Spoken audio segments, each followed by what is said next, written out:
అకాల వర్షాల వల్ల రైతులు నష్టపోతుంటే ఏకంగా ట్యాంకర్లు తీసుకొచ్చి మన చీనీ చెట్లు కూడా కాపాడిన వ్యక్తి మన నాయకుడు చంద్రబాబు నాయుడు గారు. రోడ్లు కానీ బ్రిడ్జిలు కానీ ఎక్కడ చూసినా మన పనులే కనపడతాయి. ఈ సభాముఖంగా అనంతపూర్ ప్రజలు ఒక విషయం ఆలోచించాల. ప్రిజనరీ జగన్కి విజనరీ చంద్రబాబు గారికి మధ్య ఉన్న తేడా. చంద్రబాబు నాయుడు గారు ముఖ్యమంత్రిగా ఉన్నప్పుడు కేవలం 600 ఎకరాలు భూసేకరణ చేసి ఒక కియా తీసుకొచ్చాం. ఈరోజు ఆ కియా వల్ల 50,000 మందికి ఉద్యోగాలు ఉపాధి ఈరోజు ఉన్నాయి.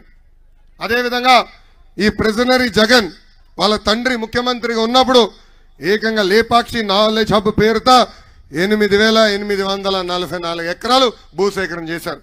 ఇంకో పక్కన సైన్స్ సిటీ పేరుతో 8,000 ఎకరాలు భూసేకరణ చేశారు.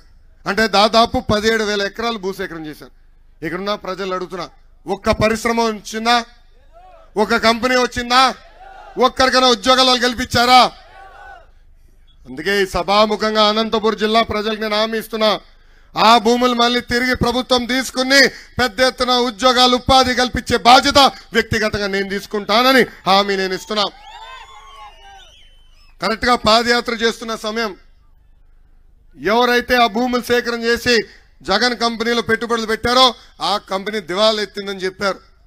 10,000 కోట్ల రూపాయలు విలువైన భూమిని కేవలం 500 కోట్ల రూపాయలతో కొనేదానికి ప్రయత్నించాడు ఈ జగన్ మేనమామ రవీంద్రనాథ్ రెడ్డి.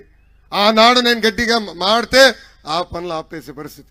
అంటే మీరు చూడండి, ఎక్కడ చూసిన ఇసుక దందా, భూదందా ఇదే జరిగే పరిస్థితి. అందుకే అనంతపురం ప్రజలు ఆలోచించాలా, పాలిచ్చే తెలుగుదేశం ప్రభుత్వం కావాలా, లేదంటే తన్నే దున్నపోతూ వైకాపా ప్రభుత్వం కావాలా అని ఆలోచించమని నేను కోరుతున్నా.